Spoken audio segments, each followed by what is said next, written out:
My name is Righteous Nikki, and welcome to another Overmind game. We're going to be playing on Volska 100. Bans are going to be Garrosh and Tracer, and this is like a 2 weeks old game because Tracer is still a contested pick because the Tracer nerf didn't land yet.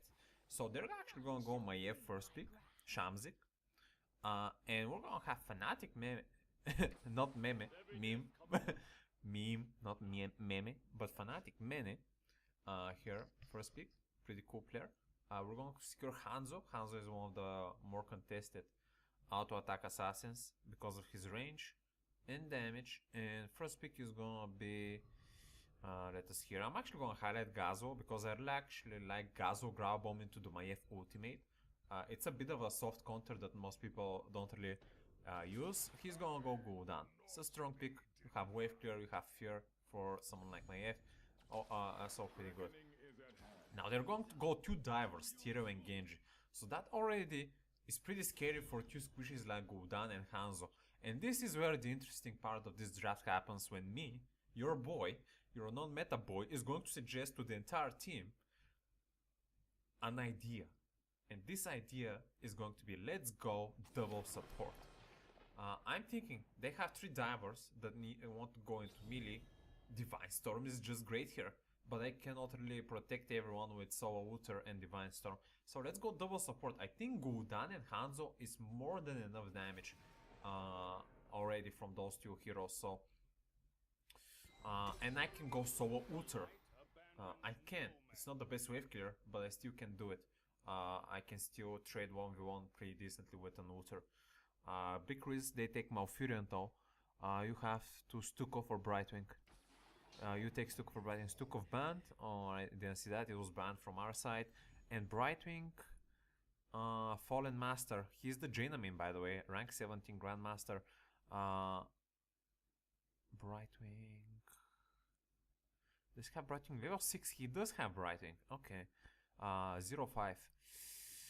So I guess we just need to get lucky. And if I remember correctly, we did get lucky. I don't remember what support they took though. Was it Rhaegar? Rhaegar is a pretty good dive support, but I don't remember what was it. Let's see. Vascock, I think, was a support player. Oh, Medivh plus Alexstrasza. Okay. So Medivh is a pretty contested pick recently, by the way, from skewed Medivh players, because they can abuse his shield value. Not from me personally, I'm not that good of a Medivh player, but I sometimes pick him for something like versus Kerrigan or something. Alexstrasza, okay. Alexstrasza could actually work pretty well on dive compositions because you can just pile up on heal and heal with her dragon ultimate, which is pretty cool. We're going to be able to force the double support composition here, and let us see how this game is going to unfold. So I very oftenly, if you have seen me before to play Uther, I very oftenly go for a very aggressive melee Uther build, which starts off with the level 1 hammer, so all CC on their side except Maiev. I go with the hammer talent, the quest talent, that you need to hit 75 auto attacks. Not only on heroes, it works on any type of creatures, minions, monsters. So when you complete those 75 auto attacks, your E stun gets a 1 second cooldown reset per auto attack. So you basically can land the Hammer of Justice every like 3 seconds or something, which is very OP if you want to 1v1 or just keep pressure by stunning people, which is very good versus squishy assassins, by the way. And I'm already gonna get 15 stacks on contestant here. Genji is gonna come, just gonna be annoying to him, force him to lose some experience to the towers. Medivh is also gonna roam around, so is Malfurion, but me personally, I don't really need any help here. I just need my team to put pressure on the 4-man and just let me do my thing as an Uther here on the solo lane. New solo laner confirmed, by the way, Uther the Rightbringer. Another thing that you should know about this talent is that you get mana back from each auto attack, so it is very valuable versus a melee team. If you're playing versus a melee team as an Uther, you can get some very nice value from this talent when it comes to CC and sustaining your mana pool. But most of the times you would get hard punish for this talent because most of the people know how to play around people generally, so you can't really outsmart them most of the time because it's master after all. Grandmaster here. But I'm just gonna keep the pressure on Genji here, keep tossing my spells. One thing I have that Genji doesn't have is the healing sustain. One thing that Genji has that I don't have is the range poke. He's a bit more close range, so I can punish him for overextending, like now, bam, land an auto attack, keep back, wait for resets. So Genji can still poke me smartly from the distance, and I'm actually gonna go Pursuit of Justice, full hammer build by the way. It's gonna give me 25% movement speed boost for 3 seconds after I cast the hammer. So you would imagine, once I complete my hammer quest, I can just keep that movement speed bonus up almost all the time. Because it's for 3 seconds and usually you would get a hammer of justice up every 3 seconds. So it's very valuable. Level 5 already, and one good thing about this lineup, not only that Uther can actually do pretty well versus Genji 1v1, I forced Genji to actually not be on the 4-man, not being able to, let's say, get resets and get kills for his team, because their only diver is like Maiev, that can secure a lot of kill potential on our backline, and they just don't have that. Now, one thing that the Genji can do and hasn't been doing is to rotate, because as an Uther, I actually don't have that strong of a wave clear, so as you can see, Genji is in the middle at the moment, so he can actually rotate and come back to sock. But he didn't came back to sock, so they're going to be losing 1 level. I completed my quest in 3 minutes 20 seconds. This is probably the fastest time I've ever completed, and I'm just gonna keep auto attacking people and stunning them, even if it's the Tiro. Yeah, I just stun him in place and our team just finishes the job. This is how you play the Hammer Uther. You just are a CC monster with your Hammer of Justice.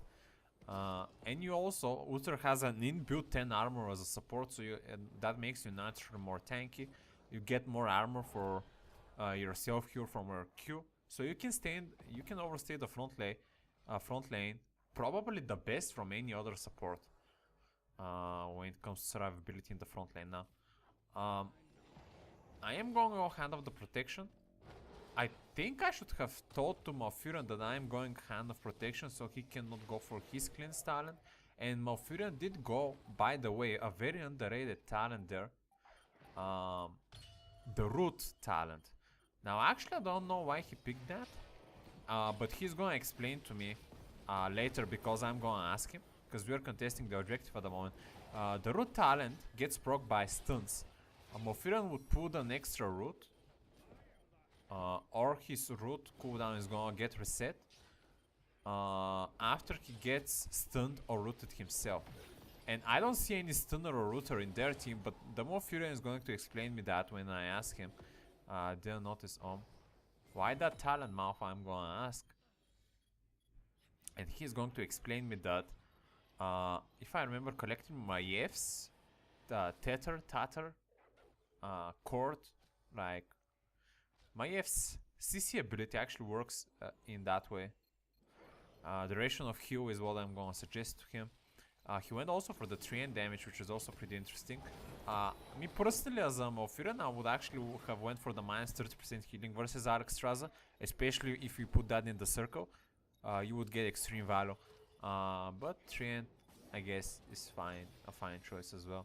I'm just gonna keep hard stunning whoever I can. I get root reset with when Maiev pulls me. See, I didn't know that. I didn't know that Maev's chain, I'm gonna keep pressuring the Medivh. He's eventually gonna die to the poison damage of the Gul'dan, and we're just gonna clear house there. Another stun on the Tyrael, and we're having at the moment 2 levels of advantage here, and we're going to secure our first objective. Another kill on the Genji, and I'm just gonna go inside, which is their only time to engage. Didn't know that. Yeah, I actually didn't know that. That Maev's string rope ability worked as a root effect. But yeah, you learn something new every day. I'm gonna go for the Divide Storm, of course. Not only that it works very well versus their team because it's naturally a melee team. If my EF does go for the prison, like the arena prison, we can get a lot of value if a lot of their team goes inside. Let's say Tyrael wants to go inside and Sanctification, but I stun him before that. That would be pretty cool. Only one silence, by the way, on the Maiev, which was very ineffective, but Yeah. Oh, Hanzo Arrow going there, stunning 3 people.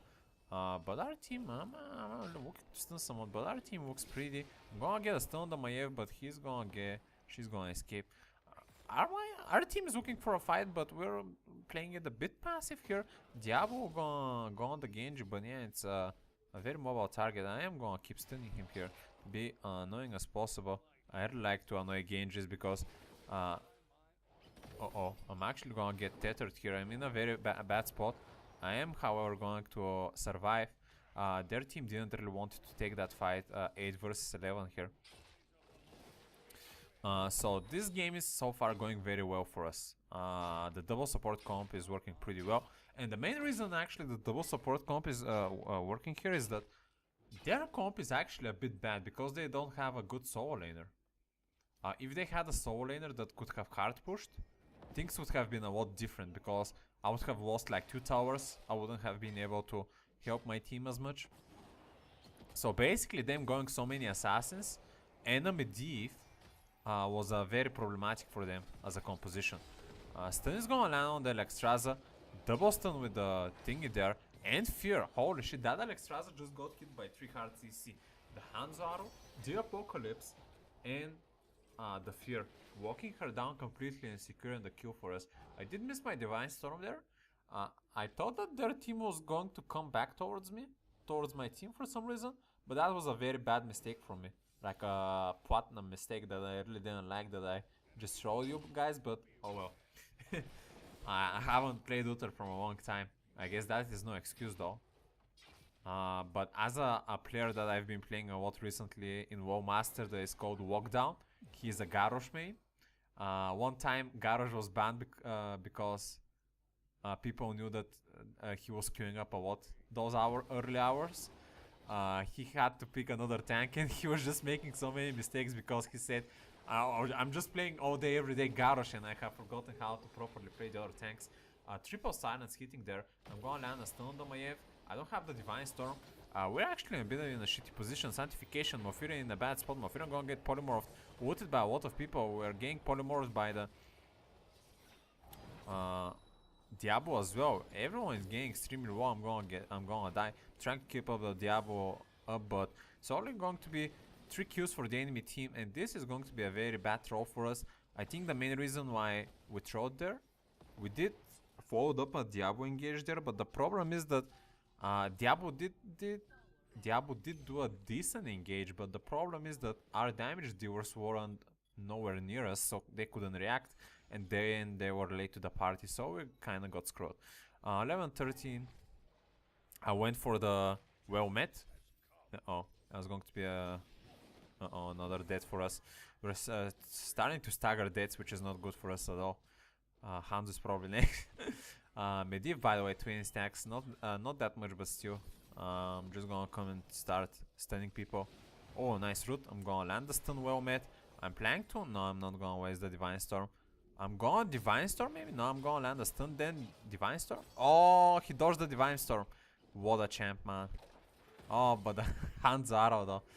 I'm really tilted that the Divine Storm didn't hit anyone again, man. Fuck me. The whole point was for the Divine Storm to hard counter the people, and they're just jumping out of it. Oh well. I don't know how he felt that I was gonna do it, by the way, there, but oh well. Well met, by the way. Excellent talent for 1v1ing those pesky Genjises out of your loan. Yeah. I'm actually going extremely cocky here, but it should be fine. Well, I think it's best if we just join forces on the top with our damage dealers, because at the moment things are not looking good. I'm going to have the movement speed, so I'm going to be able to be cocky and escape like a boss. We have still the 1 level advantage, which is awesome, and a team fight is going to erupt around here. Our teammates are going to give up the objective because we are getting surrounded here. Diablo jumping in but not being able to secure Dragon coming in. Malfurion in a very shitty position. I am going to single target heal him. I see the Genji. I'm going to well met the Genji, but he's going. But the Hanzo Arrow staying 3 people there. I'm just keeping pressure on the Genji. He's going to jump out of the Apocalypse. They did secure the objective with 100%, which is not good for us. I'm going to keep stunning the Genji there, but yeah, two people in the Triguav there, and we're just gonna keep losing people here. That was very shitty for us that they just got the Triguav. That was a very big turnaround for them with that body and damage. I'm looking for an opportunity to flank them from the side if our team decides to retaliate on the top lane, so I can surprise them. But they have vision on me at the moment from the Medivh. I'm walking on the Alexstrasza there. I'm just... Oh, she's kiting me through the fog of war, unfortunately. I cannot get to her. I see the Medivh. I'm gonna Divine Storm because I'm getting cooked by all sides here. I'm gonna do another Hammer of Justice, try to escape, but 5 people on me. And we just lost the Mofurian as well. Our team is gonna secure a bottom kill, but so far, our team has been throwing very consistently and very not good for the entire team, including me, so that's not good.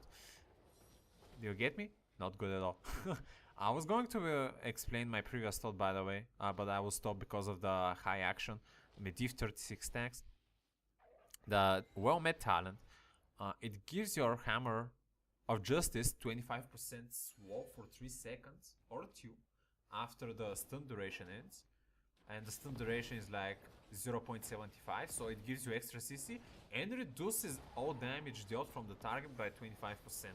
So you can imagine how valuable it is versus someone like oh, Medivh just complete his quest and die. That's good for him, to be honest. Even if he did get caught, he just completed his quest with the last Q. Mother worker.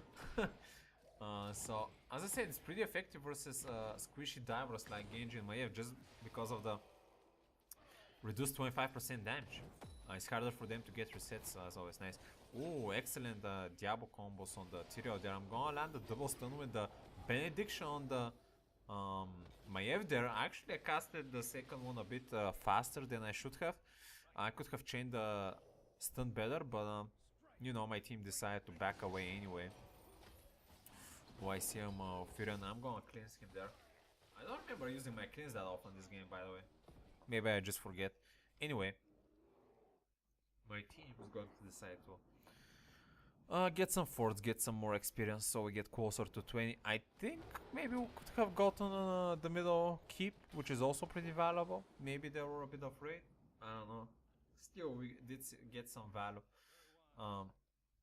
We did get the bottom mercenary, so in the bottom right, the bottom left and the bottom right, I know a lot of people. I'm used to calling like mercenaries by their position on the map. Oh, nice. I'm gonna go Benediction, double stun, Diablo stun, roots. We're just gonna delete this Tyrael from existence with the sweet Hanzo engage there.